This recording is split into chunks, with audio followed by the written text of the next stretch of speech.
Hey, what's going on YouTube? Welcome back to the channel. I am Chad, the Reseller Rockefeller, and on today's video, I'm going to be taking you through some of the steps that I take when I clean stereo receivers. Vintage stereo receivers, every time you find them, they always have dust, they always have debris in them, and they always look like they've been sitting somewhere for a really long time. And so you want to clean a stereo receiver up, especially if you're going to try to resell it online, if you're going to try to put it on eBay or even Amazon. You want to make this item appear really, really nice. You want to make sure that it looks really, really good. So I'm going to take you through and I'm going to show you how I go about cleaning a vintage stereo receiver, and I'm going to just kind of give you some tips along the way. I mean, basically, I'm not going to be doing any repairs to this unit. This unit does not need any repairs. I've already fully tested the unit and everything works great. But I'm going to show you how to open it up. I'm going to show you how to clean it. I'm going to show you how to make it look the best it can possibly look. Because in the reselling business, the pictures that we put up are worth 1,000 words. So you definitely want to take some good high-end pictures, and you also want to make sure that the unit is spotless. So let's go ahead, flip the camera around, and I'm going to show you how I clean and refurbish a unit like this. Okay, so here's the unit that I'm going to be cleaning up today. As you can see, it has dust all on it. It has dust all up in here. All of the knobs have a yellowish glow to them, and I'm suspecting that is because somebody was a smoker inside of the home that this item set in. So other than that though, it's in really good condition. It doesn't have any major scratches or nicks or dings. It doesn't have any cracks in the glass. It is in fairly good condition, but we're going to try to make this item look the best it can possibly look. So right now what we're going to do is we're going to pull off the 4 screws that go on the side. So there are 2 screws on each side. Sometimes they're flathead, sometimes they're Phillips head. You're going to want to pull those screws off so you can get to the inside of the actual unit. Okay, so the first thing that we're going to use is we're just going to try to get it cleaned a little bit with a regular air nozzle. We're not going to be blowing a lot of PSI at it. We're going to keep the PSI really low. This should just be able to get just that surface dust off of the unit. So we're not going to be using anything as of right now other than air. And I'm going to try to blow as much of this off as I can possibly blow off with just using air. Now, if it doesn't come clean, then I will get some toothbrushes and a few other little painting brushes, and then I will try to get into the nooks and the crannies. Alrighty, so we wiped down the unit a little bit. That got most of the dust, and we used the airbrush. That got most of the dust. So now we're going to use this little paintbrush. All this is a little paintbrush with really soft bristles. So what we're going to do is we're going to try to get into all of these cracks and crevices and try to get out all of the dust and debris that we can get out without damaging the unit. The main thing is to not damage anything, so you have to be very, very careful. Alrighty, so we pretty much got it the best we can get it. As you can see, I mean, it's not going to come any cleaner than this. We got all of the dust out, and we tried to wipe down everything that we could possibly wipe down. We checked everything, made sure everything was looking good, make sure all the capacitors, everything looks really good, it works really good. So now we're going to move on to cleaning the face, which is the front part of the unit, and we're going to be using pretty much the same methods other than I'm not going to be using air.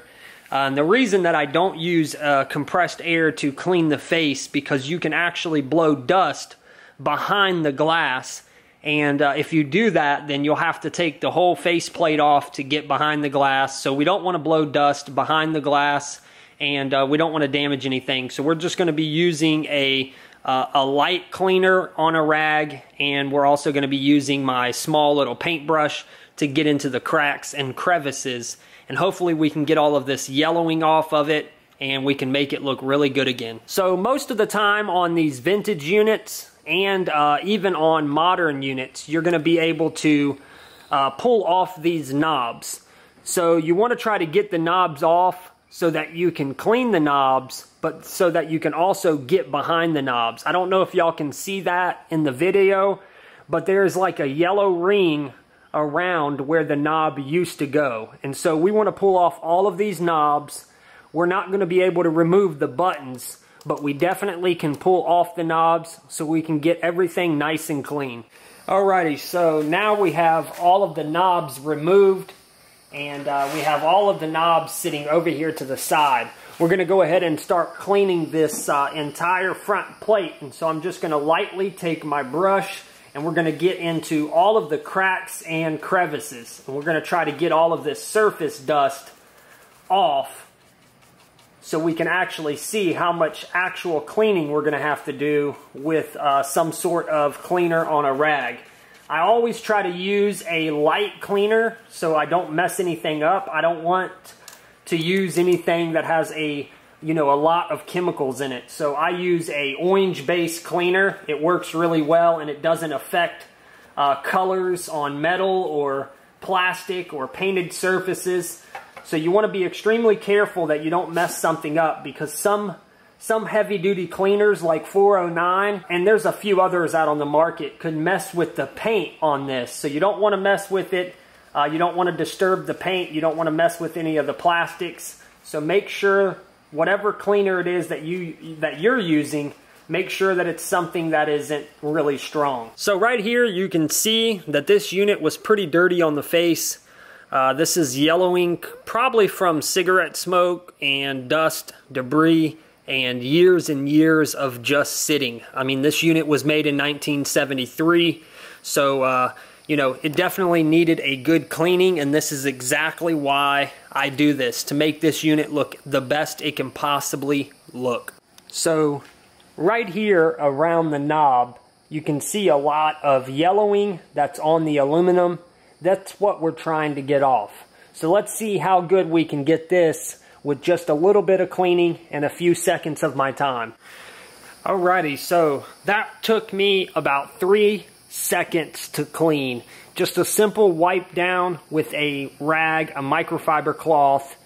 You could probably use paper towels, but I don't use paper towels because they leave behind a bunch of lint. So I use microfiber cloths or rags, and this is just a few seconds, and look how clean it came. I mean, all of that yellowing is gone, and this unit is now starting to be very, very nice. It went from a very old, raggedy, distressed looking stereo receiver to it's going to be looking like a jewel by the time that I'm finished. And therefore, this item is going to sell, and it's going to sell for a lot more than most of them that are out on the market, because most people, they don't take the time to fully detail an item like this and actually get it to, where it needs to be. Okay, so now we just got done finishing cleaning all of the knobs, polishing them up really nice. No more yellowing, no more dirt, grime, or dust. Turned out really good. All of the knobs are done. The entire face plate is done, and right now we're looking good. The only thing that we need to do now is reassemble it, and then I'm going to show you how to clean the actual wooden case that goes over the actual unit. Okay, before we put the wooden outer casing over the unit, we're actually going to clean the back of the unit, and we're going to take photos of the inside of the unit. Now, the reason for the photos of the inside of the unit is because we want to use those photos in our listing. We want to make sure that whoever is buying this unit can see the condition of the inside. It's really important when you're selling expensive, vintage, high-end electronics that the people that are buying it can see what the inside looks like. It's also important to document this just in case there's a problem, like, you get a scammer and they want to rip a part out of the unit. Maybe they need this part, or maybe they need this part, and they buy the unit from you, they take that item out, and then they send you back the unit missing that item. When we take a picture of the inside, that's going to document the items that are in there. It's going to document the positioning of everything, numbers on everything, and it's going to be a benefit to us because anybody that's looking to buy this unit is probably a collector, and they're going to want to see the condition of the actual internal parts, the mechanisms, you know, all of the electronical parts that make up this unit. So now we're going to take photographs of this unit, and we're going to clean the back of the unit, and then we're going to put on the outer wooden case. So the back of the unit is similar to the front of the unit. It has a lot of dust, a lot of debris, and it has a lot of this yellowing stuff that's caked on there. So we're going to try to get all of that off and get it to the best that we can possibly make it look, just by using the same thing that we used on the front. We're going to use my brush to get off the dust, and then we're going to use a rag with some light cleaner. Alrighty, so we got the back cleaned. It is pretty much as clean as it's going to be able to get. I got all of the white lettering back to white. I got all of the inputs somewhat back to the original color, and it's looking pretty good compared to what it did look like. And we are ready to go ahead and reassemble this unit and then actually clean the actual wood. Alrighty, first thing first, before we put this back on the unit, we want to make sure that we clean all of the dust out of this actual breathing hole here. This is for the unit so it doesn't overheat and so air can get inside of the actual unit. So we want to make sure that we can get all of the dust out of it. So we want to clean it up really nice and get all of the dust out. But you want to be really careful with this unit like this, especially this kind of stereo receiver, because this is actual real wood. It's a really thin wood, and it's very, very delicate, and it can actually break extremely easy. So be very careful with this when you are cleaning it up. Alrighty, so now we are ready to actually recondition the wood for this unit. Now, I use a very simple technique that you know, always renders good results when I do this. So usually what I do is I just wipe it down with a very, very damp cloth just to get the dust off of it. And then I'm going to wipe it down with this product, Howard Feed and Wax Wood Polish and Conditioner. It's made up of beeswax and orange oil, and it really does do the job. This makes it shine, but not put a shine where it almost looks like, you know, it has tons of oil and stuff on it. You want it to look natural, you want it to look good, and you want that wood to pop. So, you know, it's one of the main reasons why people collect these vintage stereo receivers, is because stereo receivers are just not made like this today, and you're not going to be able to go out there and find too many real wood items out on the market. So you want to make sure that this wood looks really good. So this is what I've always used.